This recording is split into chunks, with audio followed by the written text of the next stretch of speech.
missionary and what he has said about a plane ride that he took.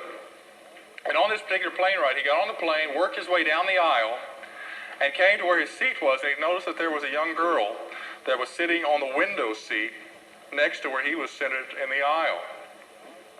And he sat down next to her, and as he got a closer look, he noticed that this young girl traveling by herself was a Down syndrome girl. And he sat there, and another man came over and sat next to him, next to the aisle.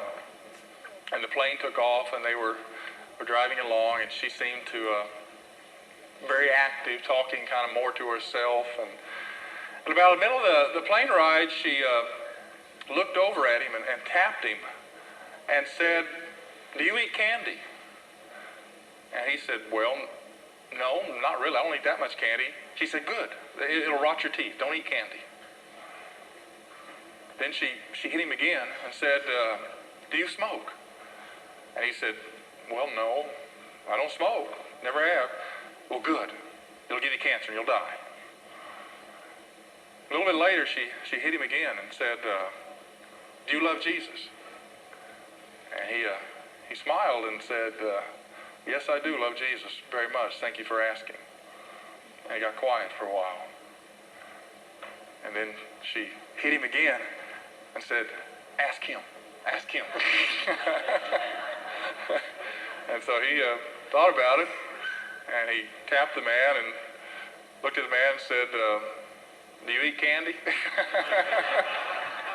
And the man, then he asked him, do you smoke? And finally he asked him, "Do you love Jesus?"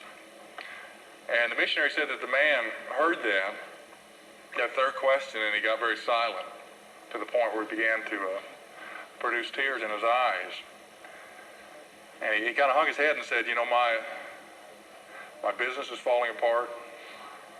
My family is falling apart. I don't know Jesus. And that missionary was able to lead that man to Christ on that plane ride. That is what words are meant to do for us, is to reach out and to really change lives.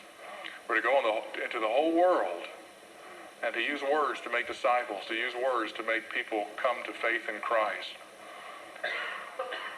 And there should be a consistency with who we are and what we proclaim to be with the words that we speak.